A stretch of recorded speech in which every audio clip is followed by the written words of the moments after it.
A lot of people might wonder why the sudden death of a 55-year-old comedy producer, tragic though it may be, warrants an evening's worth of programming dedicated to his memory. But when you look at the raft of award-winning programmes that person was responsible for, Hitchhiker's Guide, The Fast Show, Harry and Paul, Father Ted, Game On, Benidorm, Catherine Tate, Friday Night Live, Spitting Image, to name about a quarter, and the 300-odd luminaries of the comedy world who turned up to an impromptu memorial drinks party a few days after he died, from Michael Gray to Alan Yentob to Rowan Atkinson, Ben Elton, Maureen Lipman, Richard Wilson, Rory Bremner, you realise this was no ordinary 55-year-old comedy producer. This was Geoffrey Perkins, and he was, in many ways, an extraordinary man. An extraordinary producer, an extraordinary writer, talent scout, an extraordinary force, extraordinary strength within the industry, and most of all, to me, an extraordinary friend.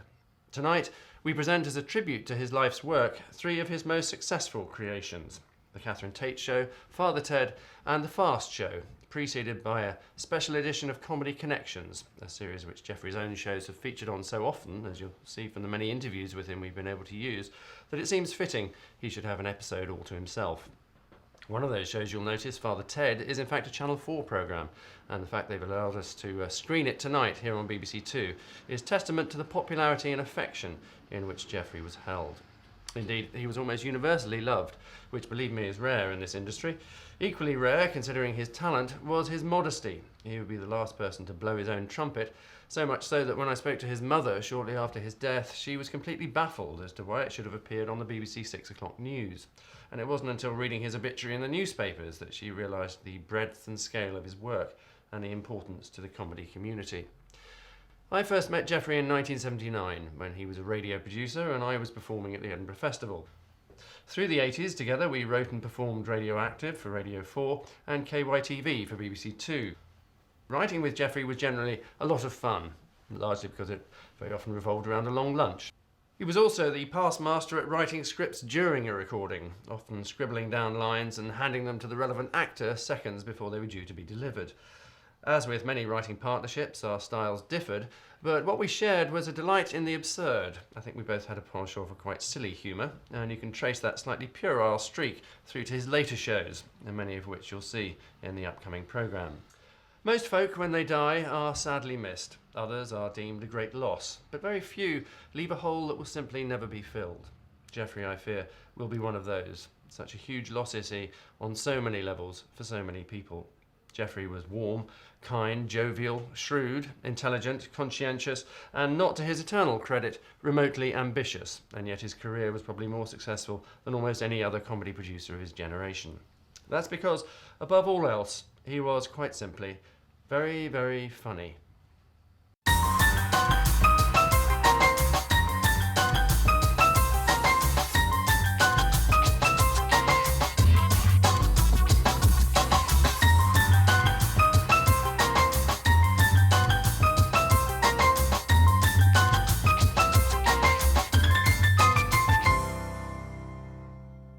He enjoyed every single moment of his working life.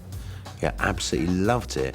Of course, that comes across when you're working with someone who's genuinely pleased. Hello, it's Geoffrey.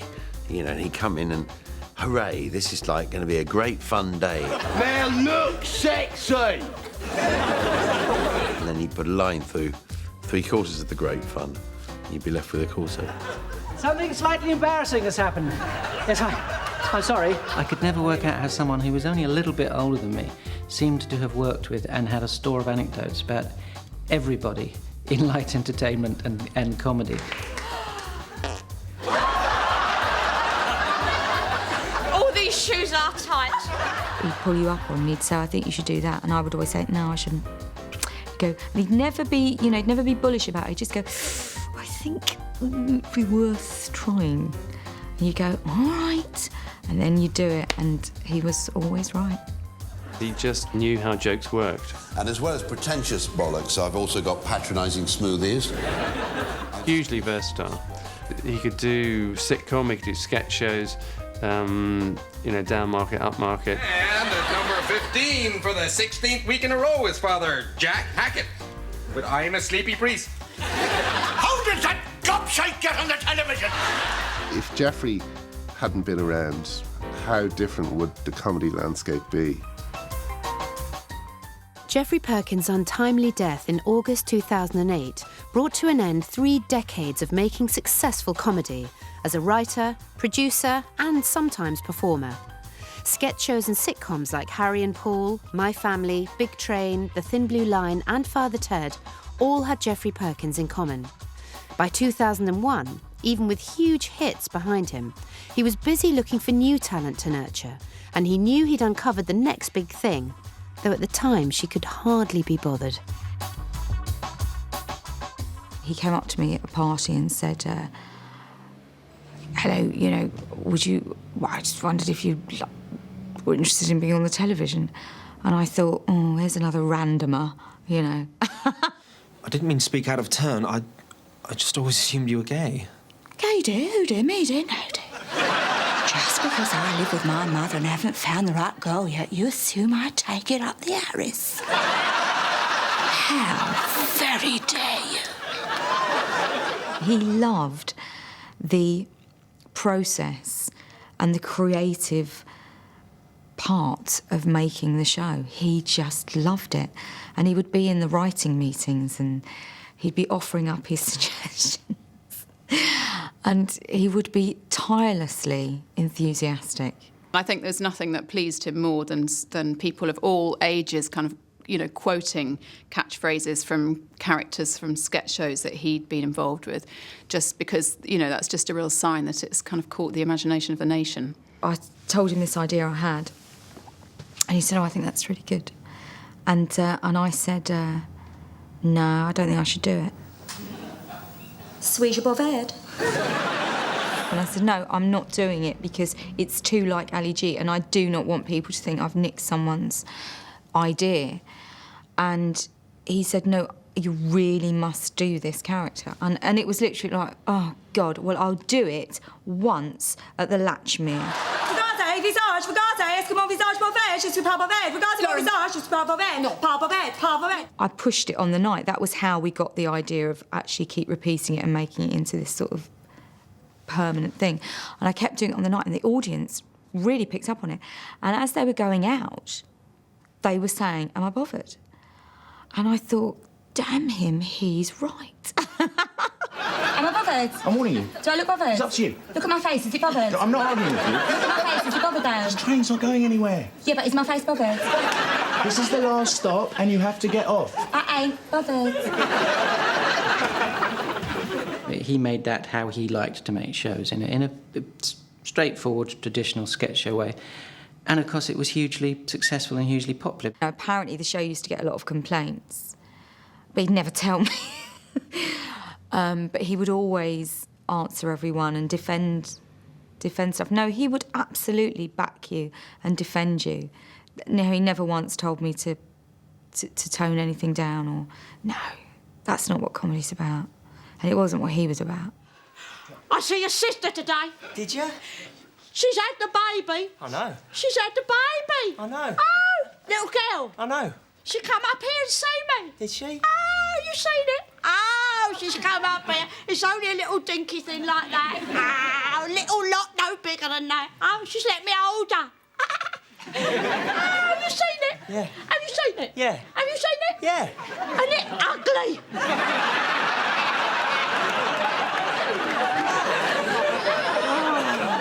come on. I ain't never seen such ugly child. It's frightened the fucking life out of me.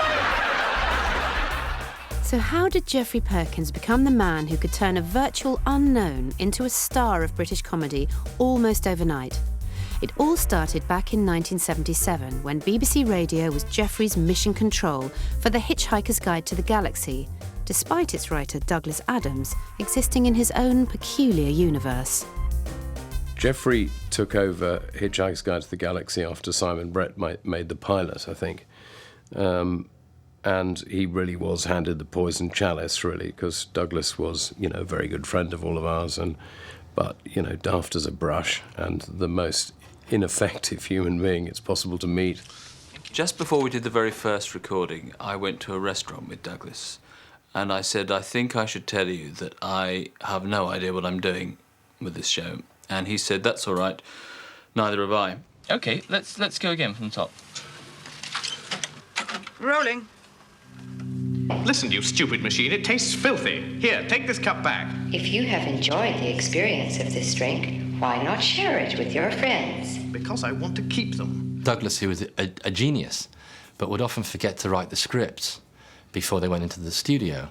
So Geoffrey had a full cast there and was literally getting the scripts from Douglas in one room on carbon copies and handing them out to the cast who were reading them out, and thereby a legend was born. It was around then that Perkins developed a taste for being more than just a hands-on producer. Share and enjoy, journey through life with a plastic boy or girl by your side. Let your pal be your guide, and when it breaks down or starts to annoy... It was Geoffrey Perkins, really, who created Hitchhiker's Guide to the Galaxy on the radio, because he got into the kind of radiophonic workshop. He was using technology which in those days was quite unusual. I've often thought that if Geoffrey hadn't been the guy on Hitchhiker, it would never have been made, because any lesser person would have killed Douglas quite early on. Perkins continued to work with his friends rather than murder them, and with Angus Deayton co-wrote and performed in Radioactive, sending up the world of local radio for 7 series. Meanwhile, his former colleague John Lloyd was wielding his own satirical stick, producing the TV sketch show Not the 9 O'Clock News. Graduating to Spitting Image in 1984. He pulled Geoffrey Perkins across to television soon after. Spitting Image very nearly killed me. It was so difficult, the hours were so long, and the pressure, the press attacks, and the kind of, opprobrium from everyone in public life was a terrible strain. It was very much more complicated than anything I'd done. And Geoffrey kind of saved my life by coming in on the 3rd series to produce it and run it, so I could kind of relax a bit. Earlier, there was a statement from the chairman of the stock exchange. Have you seen the old man wandering down the streets of London? Thank you, sir. It's not all bad news. One cheering aspect is that a lot of appalling, noisy, brash, arrogant, big-headed young bastards have lost a lot of money. I started on the show as a script editor, and 6 months later I was producing it, which was fantastic. And I certainly thought that the whole of that first year on the programme was some of the most enjoyable time I've ever had. Spitting Image played to Perkins' strengths as a writer and producer, someone who enabled other writers and performers to work at their best, and along the way, deliver a weekly satirical show that attracted up to 14 million viewers. And Geoffrey came along and he had these big glasses, which he thought were cool and none of us did. And I remember thinking, I'm not going to like you. You look like a prick. And, he just disarmed all my prejudices immediately. Spitting Image put Geoffrey Perkins firmly on the comedy map. And we can find things funny when we write them, which appear to be terribly unfunny when they go on the screen. But generally, because there's a group of people with slightly different senses of humour, some people are more satirical than others in the room, there tends to be a sort of rubbing off process. So in the end, you get something which, if everybody thinks it's funny, it probably is. Geoffrey came in and spread this kind of lovely sort of balm and benevolent easiness over things. Lovely. We've got about half an hour to go, and we've got about 8 things to finish, so about half of those will get dropped. And I've just literally had a phone call with a lawyer, and I've had to change one line from one sketch, which we're about to do. So it's pretty normal, really. Prime Minister, I think the reason no one voted Tory in Scotland is that they feel neglected by... Harry Enfield used to do the voice of Douglas Hurd, and Harry, I always thought, was actually, although he's not a pure impressionist, was absolutely one of the best voiceover people on Spitting Image, because he was one of the people you knew looked at the puppets and just thought, this voice goes with that puppet. So, without particularly attempting to do an impression of Douglas Hurd, he did him as Fozzie Bear. No, Scotland! Is that place up north? North? Refresh my memory, Hurd. Here! Oh, you mean the testing ground? Oh, my God, yes. Yeah, I think in many ways the 3rd series of Spitting Image was the best there was, including the famous election special of 1987 that Geoffrey masterminded. The closing song of which, Tomorrow Belongs to Me, with all the Tory party dressed up as kind of Nazi puppets with a young blonde British boy with a Union Jack flying behind him. is one of the 3 or 4 greatest things I've ever seen on television. Tomorrow belongs to me. Tomorrow belongs to me.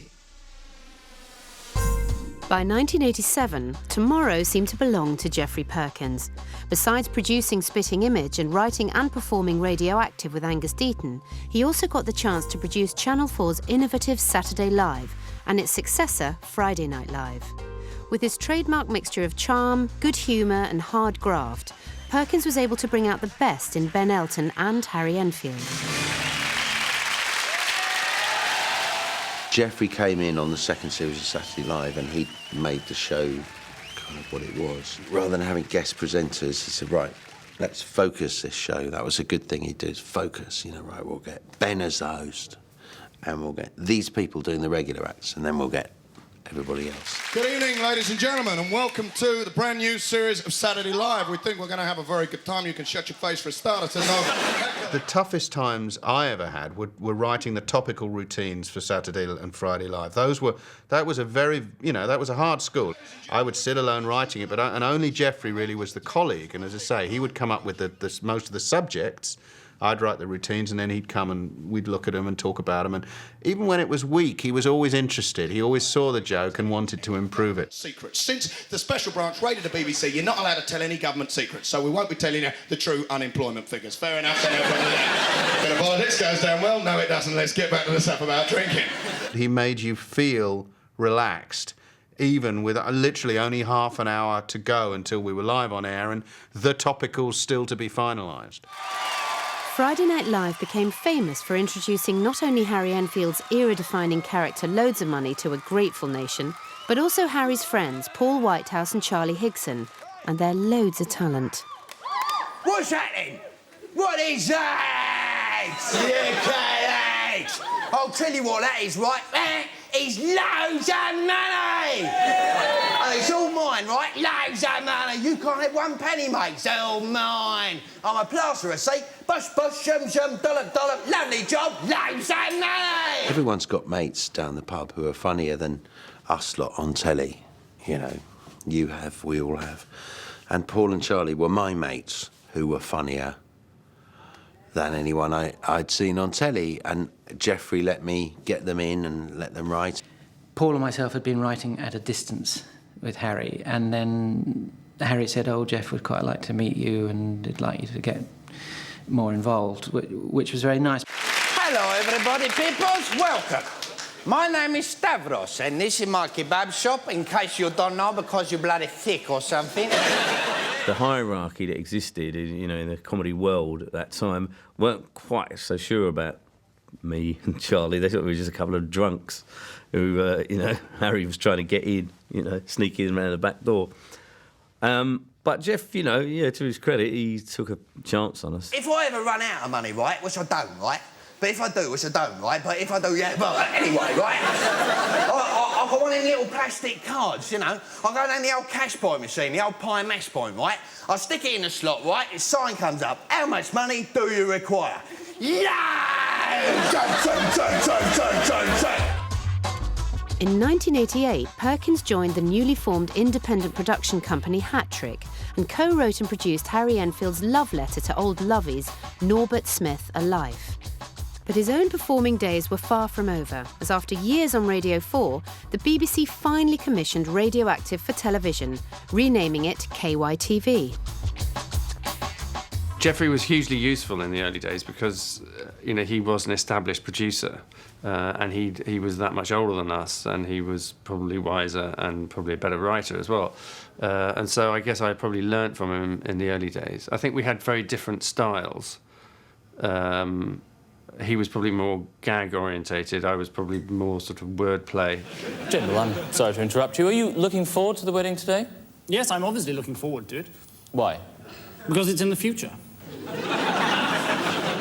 I sat behind a desk and I read lines off an autocue that I'd written, and people came up the whole time and said, can I get you anything? Can I get you some coffee? Can I get you some food? And I remember thinking, this is fantastic. But what I also realised was that actually if I was a proper actor and performer, I'd have thought, yes, it is tough, isn't it? Well, with me now in the studio is the private secretary to the Home Secretary, Sir Anthony Trollope, MP. Now, what are your thoughts on our investigation? Well, the problem is your film is based on only half the evidence. That's because you won't release the other half. I don't think the average man wants to be confused by two sides of an argument.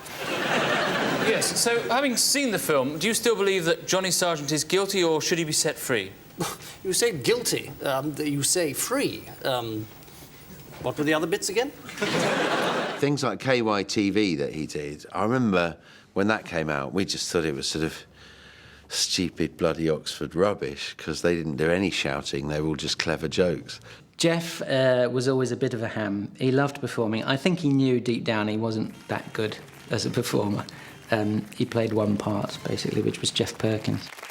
Is your pet too fat? And is all-out nuclear war and the destruction of all life on Earth a good thing, or not? Hello, and welcome to Flex.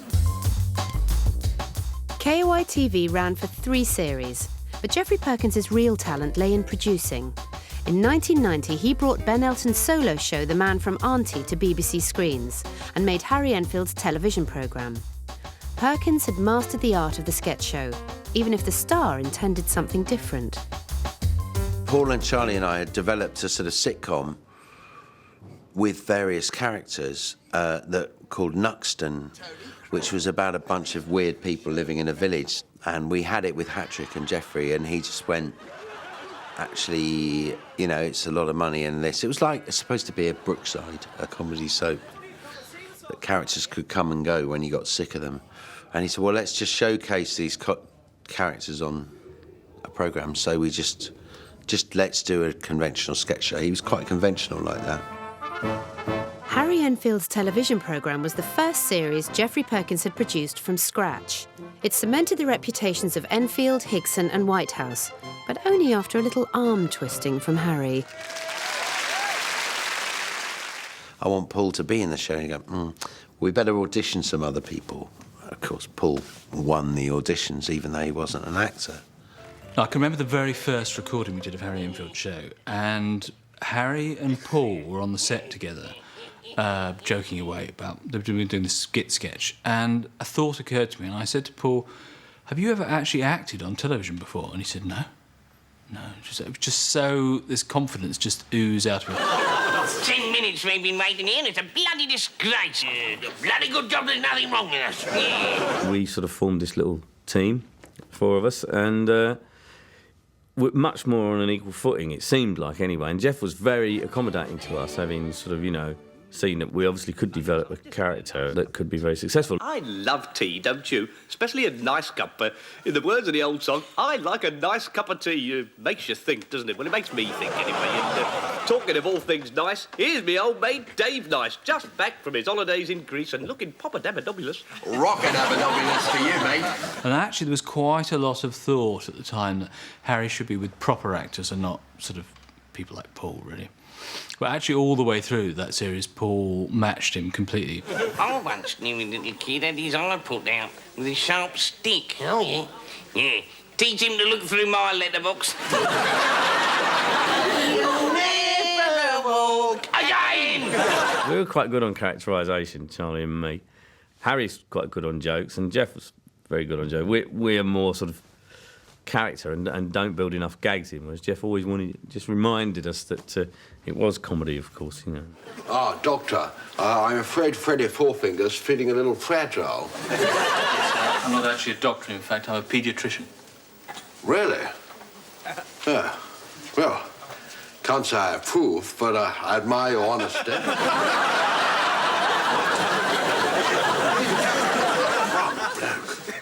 In fact, Geoff was involved in almost every show that I've done, or Harry and Charlie, and we've done over the years. And he was always just a reassuring presence, because there's so many angles and decisions to be made. And as I say, he was always a sort of calm, reassuring presence, but slightly cheeky as well. Could be. Thank you, Fatberg. Nice to see you, mate. After 2 series of the television programme, more characters and writers came on board in Harry Enfield and Chums. Perkins encouraged two of them, Whitehouse and Higson, to develop the Fast Show for Hat Trick. After ITV unexpectedly turned the show down, they did a fast one to the BBC. Geoffrey Perkins remained at Hat Trick, but with a canny eye to the future, unofficially script-edited the first series. We wanted to do something different with the sketch show, which was basically just stop the sketch when we were bored of it and get on to another one, and not try and crowbar in too many gags just for the sake of it. Hello there, just moving your new neighbours in. What are they like? Nice couple, newlyweds.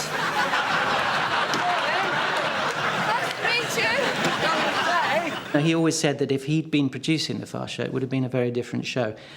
Whether or not it would have been more or less successful is impossible to say, but he would have taken a much more conventional approach to it. A gentleman shouldn't be walking about in weather like this, should he, sir? It's not good for the health, is it, sir? No.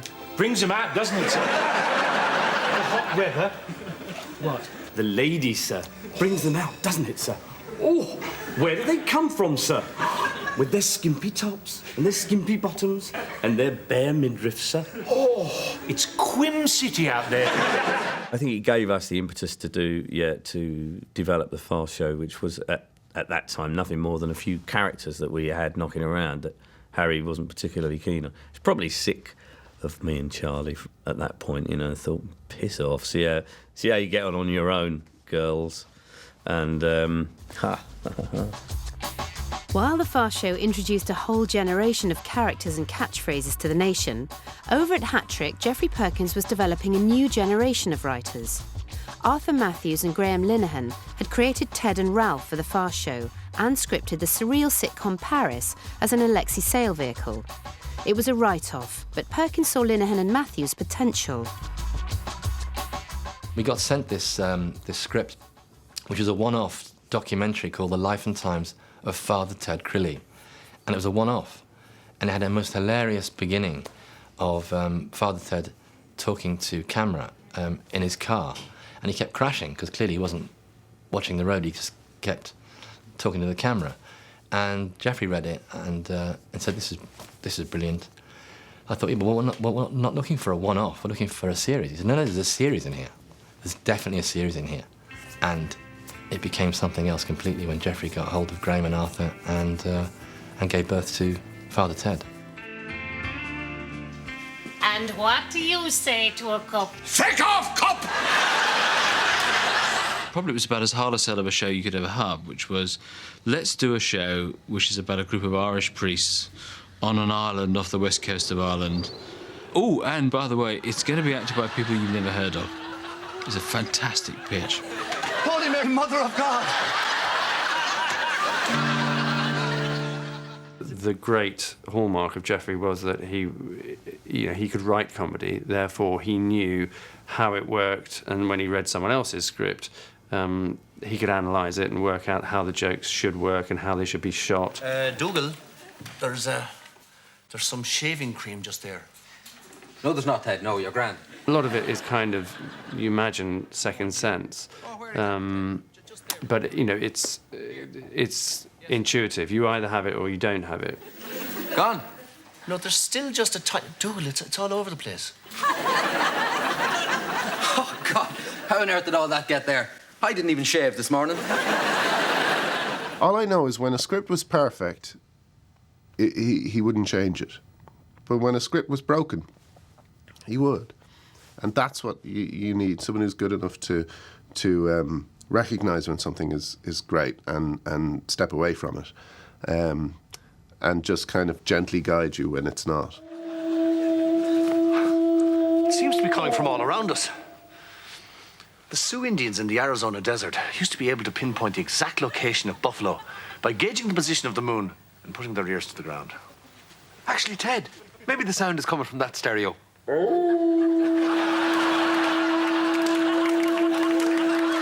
When you're 21 or you're just starting off in your career, it's just so exciting, and every waking moment is about talking about the show and worrying about the show, and Geoffrey was well up for all that, so it was great. He was as passionate as we were. After his act of faith in Father Ted paid off spectacularly on Channel 4, Perkins was persuaded to join the BBC as head of comedy.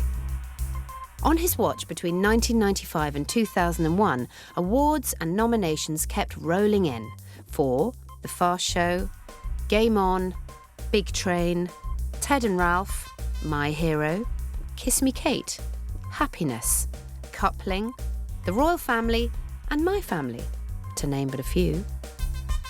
I think anybody who's good at producing comedy programmes eventually toys with the idea that they might like to become head of comedy because it's generally not done very well. And the experience of actually doing it is usually completely hideous, and always has been. I think what made Geoffrey a great head of comedy at the BBC was that, you know, in that job, you are catering for all age groups, every kind of quirky taste, mainstream, and I think he loved that. One of Perkins's first commissions was to put together his Saturday Live and Man from Auntie colleague Ben Elton with Rowan Atkinson from Blackadder to create a surprisingly traditional sitcom, The Thin Blue Line. On The Thin Blue Line, you know, Geoffrey read and discussed with me every line I wrote, and, you know, I'd come in with rewrites the following day, and he'd work on them again, and I'd work on them. CID cannot operate without intelligence. Well, you seem to have managed very well up there. I never really felt he was working with anyone else any day I ever worked with him, but when I look at his CV, he must have been doing. I'm 50 phoning. The other projects included The Royal Family, but Perkins's iron fist in velvet glove approach was less effective with co-writer Caroline Aherne. I remember he had a lot of discussions, should we say, with Caroline Aherne when, in the early days of putting together The Royal Family, where he was the BBC executive on that.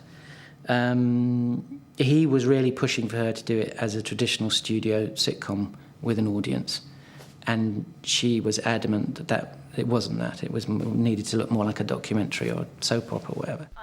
Jeff, in the end, he said, fine, OK, that's the way you want to do it, we'll do it. He didn't try and block it at that point. He realised that she really wanted to do it that way.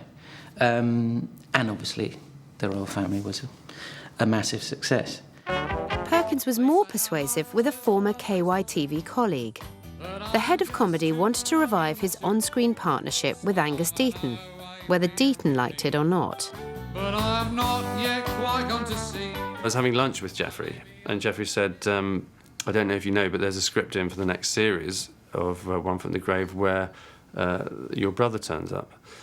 And I said, I was about to say, yes, well, Alistair McGowan often gets confused for me. Apparently Alistair had told me a few times.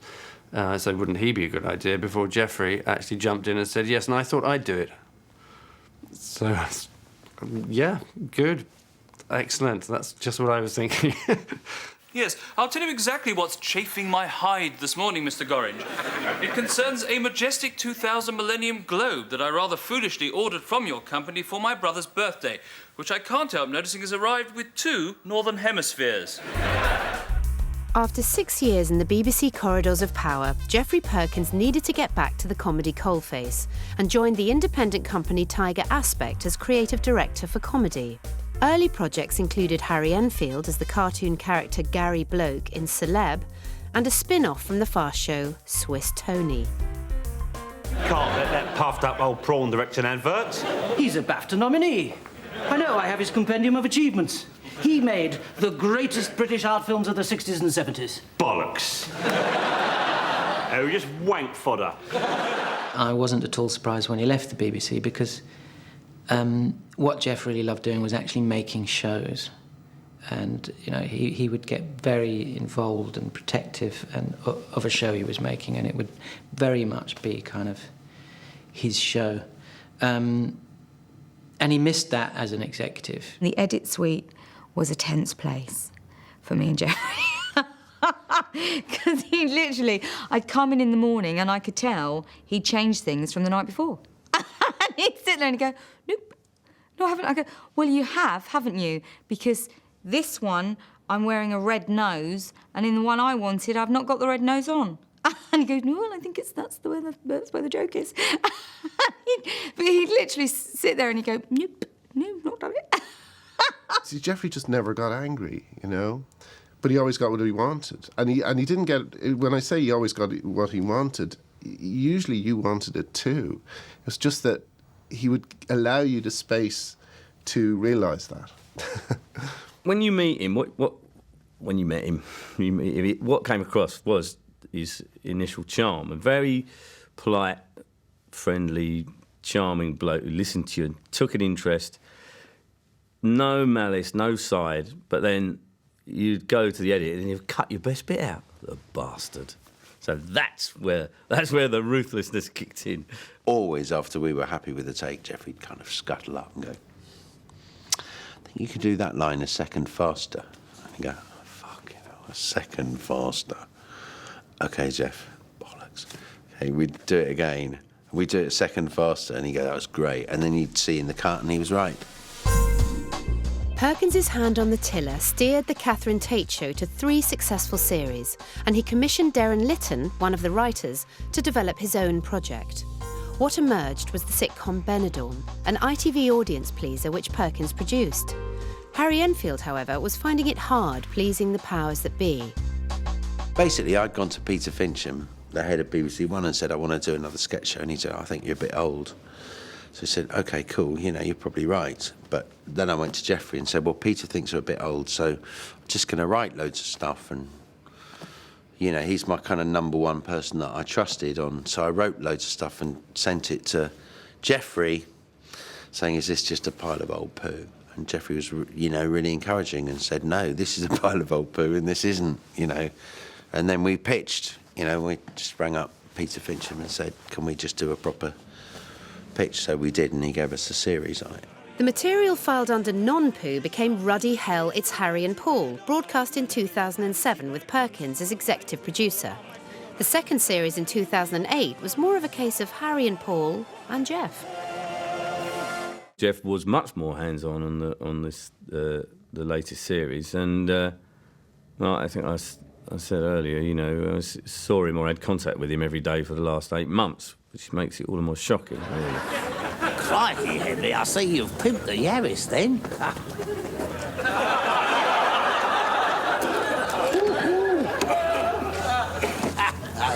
He'd sit with us for half an hour, listen to our jokes, add a couple of crap ones of his own, and then go off to another meeting with, you know, some young comedians or something, or some old ones, or some heads of state.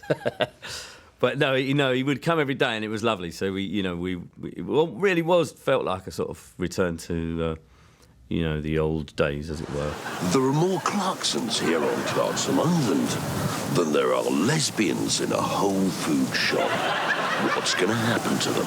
1 or 2 will write columns for the quality newspapers. Some will write autobiographies.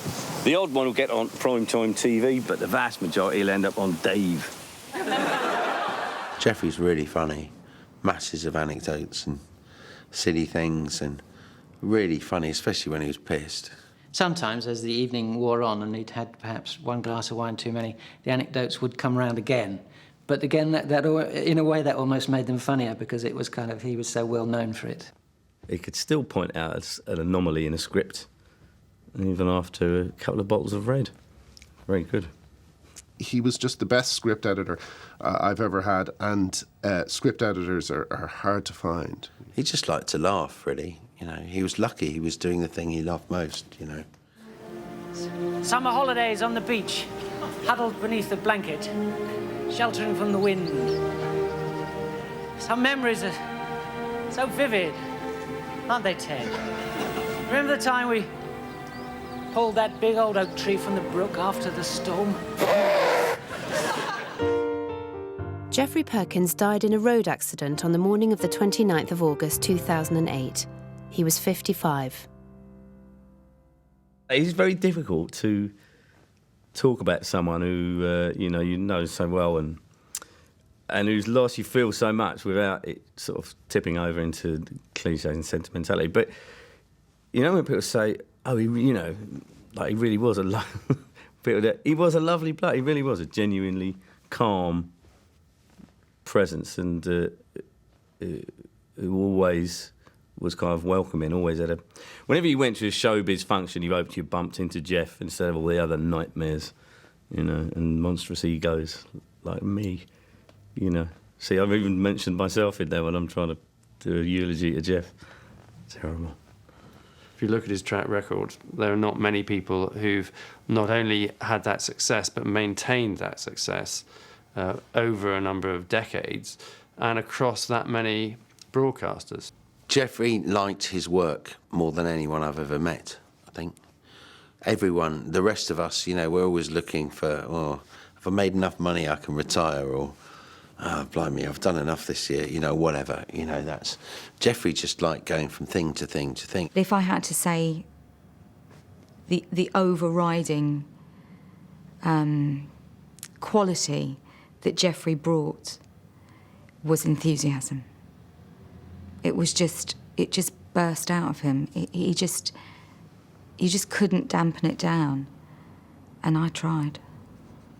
The last lesson that Geoffrey taught me is never receive bad news while playing online poker.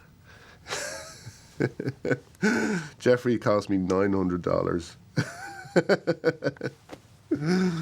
So you have to get that back to me at some point. There's a Geoffrey Perkins shaped hole in the world, and it's big.